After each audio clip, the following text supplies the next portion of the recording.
What's up guys, Zach from Acura Racing here. This is going to be a video on how to change the fluid in your manual transmission. I'm doing mine on my 99 Acura Integra GSR.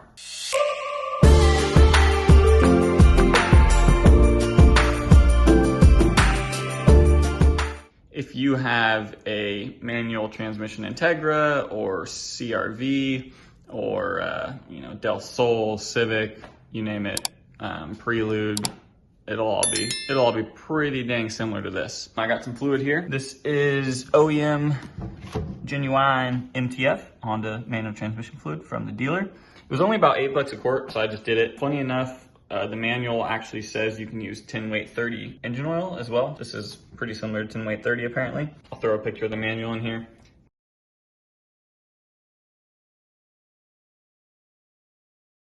But yeah, it's basically like a differential. It's just gonna be a drain and fill. So I'm gonna show you guys how to do that. Just one little drive. Step one in changing transmission fluid is get it warm first. Do probably like a 15-minute drive. I went on the freeway and stuff, shift through all the gears, get it nice and hot. Plus it's hot today, so it doesn't take too much to warm it up. All right, the next step is to jack it up. Put it on jack stands. I'm gonna take off the wheels because I'm doing a couple other things, but you don't need to do that. You just need to jack it up. All right, we got the entire car jacked up. I'm gonna pop the wheels off. I always just leave the jack under there.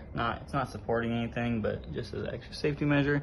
I'm gonna pop the wheels off, throw them under the middle as another extra safety thing, and then we'll drain this sucker. All right, so we're coming under here. Transmission on the passenger side of the car. We're looking for drain and fill.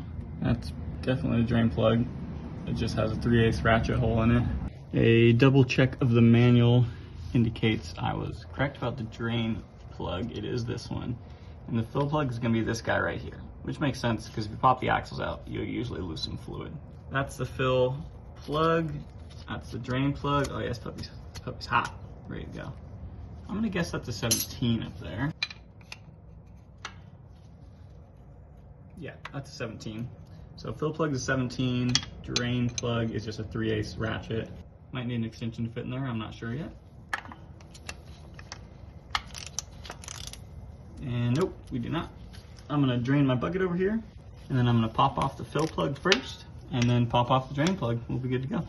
Ooh, check out my sweet welds on that cat. Beautiful. Oh my God. Like half of my sealant shit has come off. I welded it, and because I really didn't want it to leak, I just covered it in exhaust sealant afterwards, because that's apparently a thing. And I was like, why not? I need to pass smog. And it looks like half of it's gone on the front. It's lasted a while though. It's lasted through a bunch of track days. I had to cover up my shitty weld somehow. So far so good. All right, that thing up there is tight as so I'm gonna spray some penetrating oil on these. Let them sit for a minute. And then maybe use an impact gun with a bunch of extensions, we'll see. All right, so we got the fill plug out. I had to use impact gun with a bunch of extensions on it.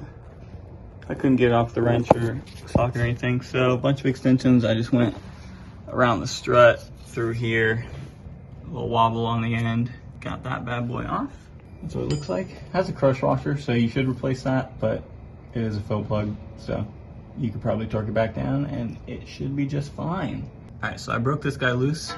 Let's see if I can turn it. Now that I have it finger loose, it's really short, it's really hard to grab, and it's really hot. So I'm gonna get probably a 6 or 8 inch extension, shove it in here, and take it out with the extension to make it easy on myself. And line up my pan. Got my lock and wobble extension on there. Hopefully I line this up right.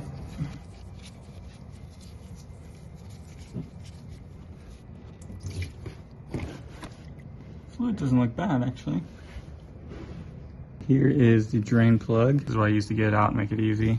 Again, crush washer, a little more important on this one than the fill plug, but it's a pretty thick crush washer. You could tighten it back down and probably be fine, but if you remember to get one, or if you have some laying around and you remember to replace it, there's really not any metal on the end of this. It was a little shiny when I brought it out, but I was expecting more. So not too bad. I'm gonna let this drain all the way. All right, sticker time, woohoo! Sticker's looking good. In case you don't know about Acura Integra GSRs, that strut bar is factory. The GSR, and I believe the Type R as well, came with factory strut tower braces. Pretty cool. I have an extra one over there. But anyways, we are draining the transmission, or I did drain it already.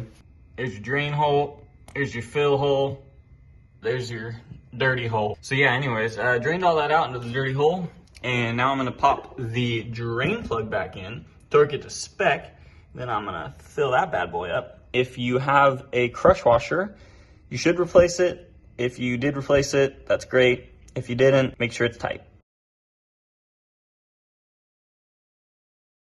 And then the important thing after that is there's 2 ways you could fill this up. Actually, there's more than that, maybe 3. I'd say 3, probably more I'm not thinking of, and I'm gonna show you how I fill it up.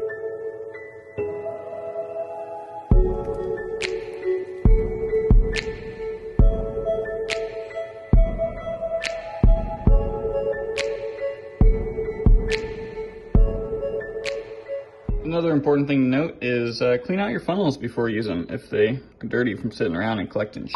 Yeah, this is a manual transmission, so it's not that big of a deal. It'll probably just chomp through some dirt, but it's still important. It's more important for engine oil, especially if you have a newer car and there's tight passageways in the engine.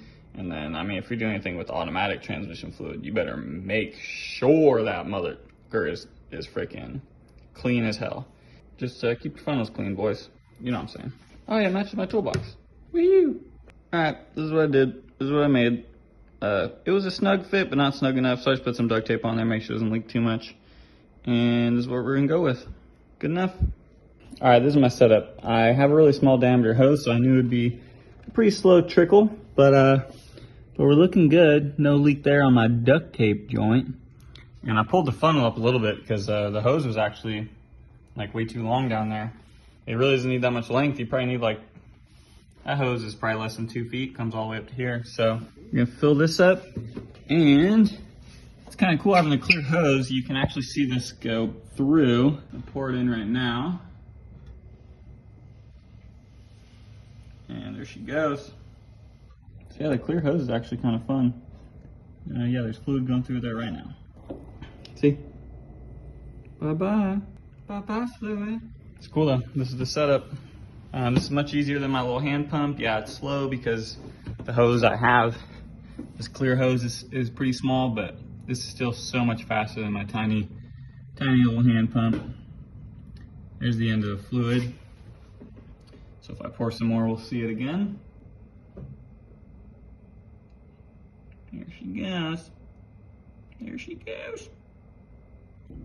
Going down the chute. So you want to make sure nothing's dripping when you're doing this, because if you're dumping all your fluid on the ground and you don't notice at first, and you keep going, then you're like, oh shit, it's full, or you waste all your fluid and then you notice. So anyways, keep checking it. Nice and dry under the fill hole, so we are good to go. And my hose is barely in there, by the way, because once you go in, you hit the differential, obviously. So it really only went in maybe half an inch tops, maybe an inch. I'd say half an inch. All right, guys, I got 2 full bottles in the transmission, and it hasn't started dripping yet, which is good. Third and final bottle. I'm gonna start pouring it in, and the capacity is 2.2, so we should see it dripping out pretty soon here. All right, I'm gonna start pouring in this final 3rd quart bottle. I can see it's right there. So I did leave the drain plug out all night, so it probably drained out an extra 0.1, extra 1/10 of a quart. This should start dripping any second now. There we go. There it is. Overflowing out the fill hole. Beautiful. I'm so happy. So make sure the car's level when you do this. I have the whole thing on jack stands, but I know it's pretty level. So looks like we put in almost 2.5 and just over 500 milliliters left. I'm pretty confident that the car is pretty level. It shouldn't make that much of a difference, but I should have got to this 800. That would be 2.2 because I had 2 other bottles. I should have been at 800. Got all the way down to 500. So, it's only 300 milliliters I missed, you know?